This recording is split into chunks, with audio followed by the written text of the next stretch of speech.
फडणवीसला 3 मिनिटात तो अख्खे महाराष्ट्रातले ब्राह्मण आम्ही संपून टाकू अख्खे. काय गुन्हे नोंद करायचे आमचा देव जर तुम्ही रडायला तर तुम्हाला आम्ही सुट्टी देणार नाहीत. कारण हा महाराष्ट्र मराठ्याचा आहे, मराठ्याचा महाराष्ट्र आहे आणि इथं मराठेच ठरवणार, तेच राज्यकर्ते बांधणार. हे चॅलेंज आहे देवेंद्र फडणवीस. नमस्कार, मी विलास आव्हाड. आपण पाहता एव्हिनन एक्सप्रेस. मित्रांनो, हा व्हिडिओ तुम्ही बघितला असेल. अतिशय वादग्रस्त या युवकाने जी काही ब्राह्मण समाजाविषयी वादग्रस्त विधानं केले, वादग्रस्त बोलून झाले, अतिशय विषारी असं गरळ ब्राह्मण समाजाविषयी जी काही बोलली, याचं समर्थन मराठा समाजाचं सुद्धा कोणीच करू शकत नाही.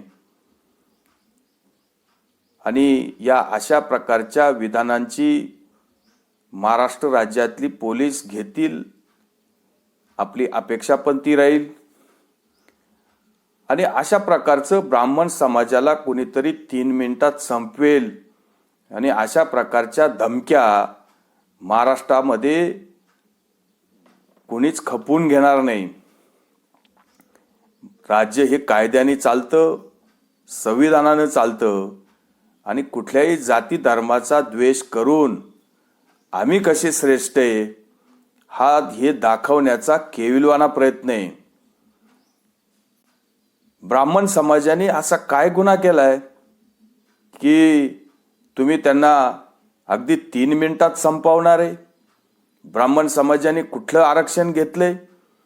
ब्राह्मण समाजाने कुठला नोकरीमध्ये मराठा समाजाचे किंवा अन्य कोणाचं कुठलं ताट ओढून घेतले? किंवा ब्राह्मण समाजाने मराठा समाजाला आरक्षण मिळू नये म्हणून कधी कुठं विरोध केलाय? मग कशासाठी ब्राह्मण समाजावर इतकी गरळ ओकायची आणि ब्राह्मण समाजाला 3 मिनिटात संपू अशी भाषा करायची?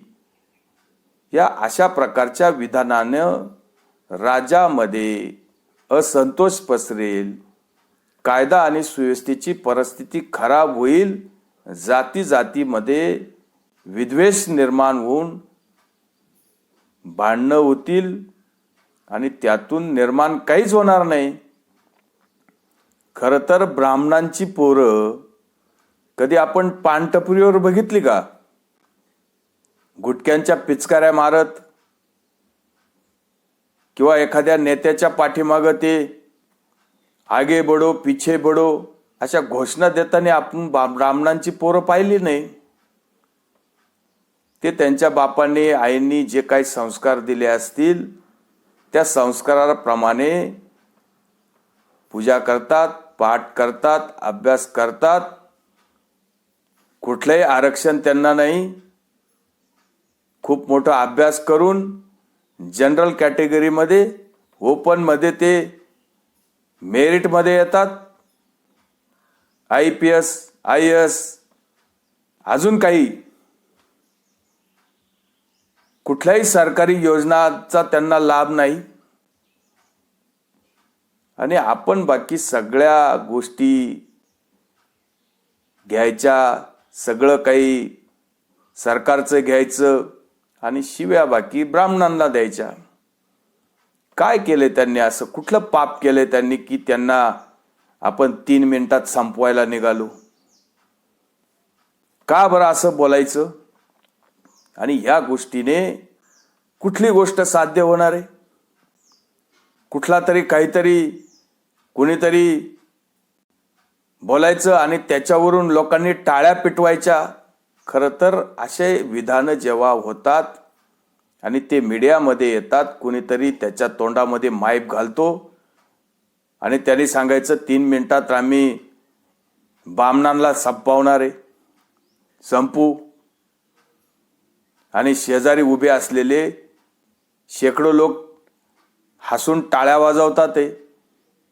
ही झुंडशाही आणि ह्या झुंडशाहीचं काय निशाणी आहे? हे कशाचं घोतक आहे? ही कुठं चाललंय महाराष्ट्राची संस्कृती?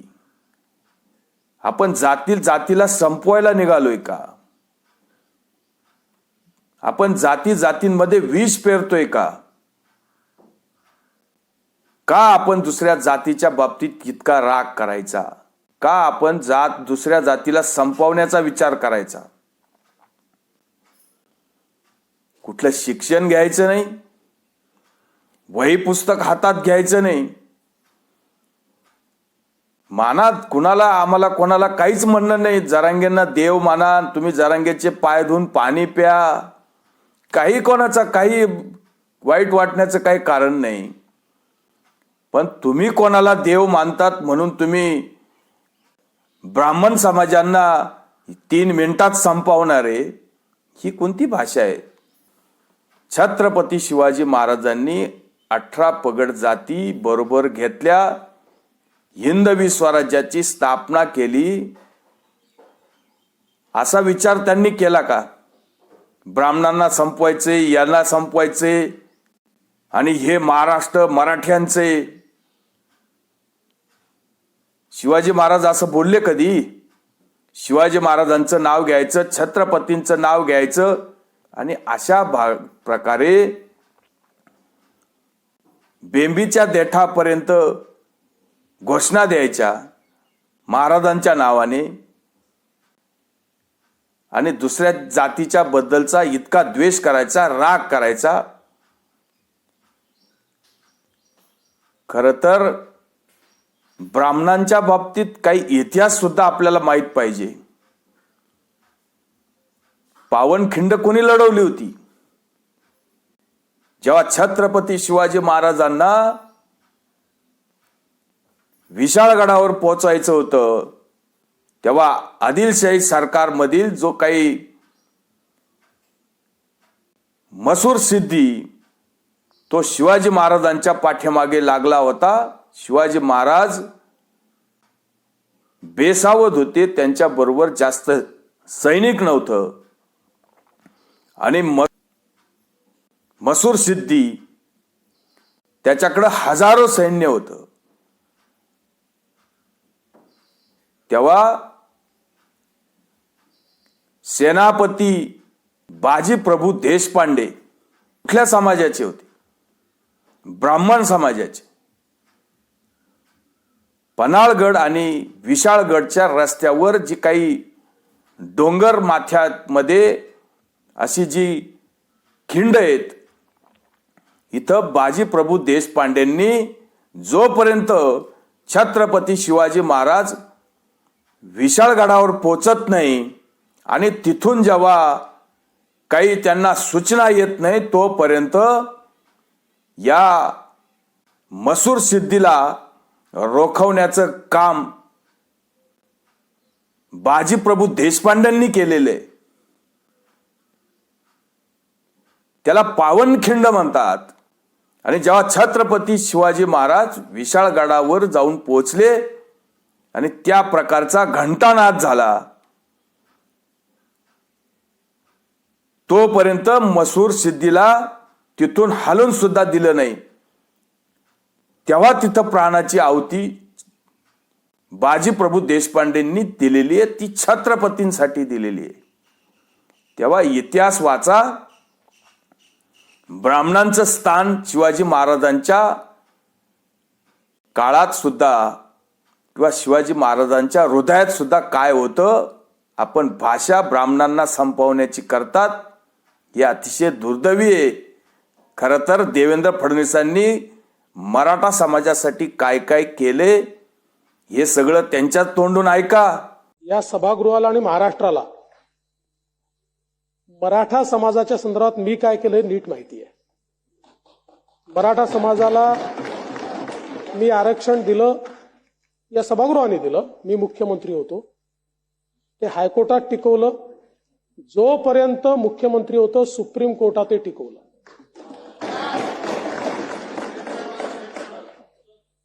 माननीय अध्यक्ष महोदय, एवढंच नाही तर अध्यक्ष महोदय त्या ठिकाणी सारखी संस्था सुरू करणं असेल,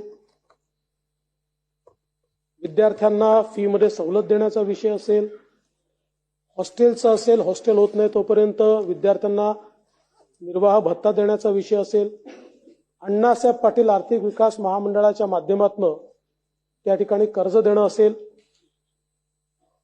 वेगवेगळ्या प्रकारच्या प्रशिक्षणाच्या योजना असतील, या सगळ्या योजना त्या काळामध्ये आपण सुरू केल्या आणि माननीय मुख्यमंत्री महोदय एकनाथराव शिंदेजींनी त्या अजून मजबूत केल्या, सुदृढ केल्या, त्याची व्याप्ती देखील वाढवली. त्यामुळे मराठा समाजाच्या संदर्भात मला कोणाच्या सर्टिफिकेटची आवश्यकता नाहीये. मी जे काही केलंय ते मराठा समाजाला माहिती आहे आणि म्हणूनच जे काही मनोज जरांगे पाटील माझ्या विरुद्ध बोलले त्यानंतर मराठा समाज माझ्या पाठीशी उभा राहिला, त्यांच्या पाठीशी नाही उभा राहिला. दुःख या गोष्टीचं आहे की अशा प्रकारे कोणी कोणाची आई बहीण काढेल. म्हणजे आपण छत्रपती शिवाजी महाराजांचं नाव सांगतो, कल्याणच्या सुभेदाराच्या सुनेला अशीच आमची आई असती सुंदर रूपवती असं सांगून वापस पाठवणारे छत्रपती, आणि त्यांचं नाव घ्यायचं आणि लोकांच्या आया बहिणी काढायच्या. पण अध्यक्ष महोदय, माझी त्यांच्याबद्दल तक्रारच नाहीये. तेव्हा मराठा समाजातील तरुणांनी सावध व्हा. अशा प्रकारच्या लोकांच्या पाठीमागून आपण भरकटून जाऊन कुठल्या तरी विद्वेषपूर्ण अशा भावनेतून वेगळा विचार आणि वेगळी काहीतरी गरळ ओकणं थांबवा. संधी अनेक लोकांना येत असते, त्याचं सोनं करायला प्रत्येक जणांनी सावध राहिलं पाहिजे. पण सोनं प्रत्येकाला करता येत नाही, त्यासाठी प्रयत्न करावा लागतो. आरक्षण मिळेल ना मिळेल या गोष्टी बाजूला ठेवा, आरक्षण मिळालेलेच आहे. पण अशा प्रकारचे घाणेरडं विधानं करून उगाच आपल्यावर गुन्हे दाखल करून घेऊ नका. कुठलीही जात वाईट नसते, कुठलाही धर्म वाईट नसतो. सगळ्या जातींना समान माना आणि हा महाराष्ट्र सर्व जाती धर्माचा आहे. पुरोगामी महाराष्ट्र म्हणायचा, छत्रपतींचा महाराष्ट्र म्हणायचा, शाहू फुले आंबेडकरांचा महाराष्ट्र म्हणायचा आणि ब्राह्मणांना 3 मिनिटात संपवणार, ही भाषा चांगली नाहीये. याच्यापासून तरुणांनी नक्कीच सावधान राहिलं पाहिजे. आणि असं कोणी बोलत असेल तर आपल्या जवळ असलेले मराठा समाजाचे कोणी लोक असतील त्यांनी पण या युवकांना नक्की समजावून सांगितलं पाहिजे. इतकी आपण अपेक्षा करू. तुर्तच थांबतो. व्हिडिओ आवडला असेल तर लाईक करा, शेअर करा. धन्यवाद.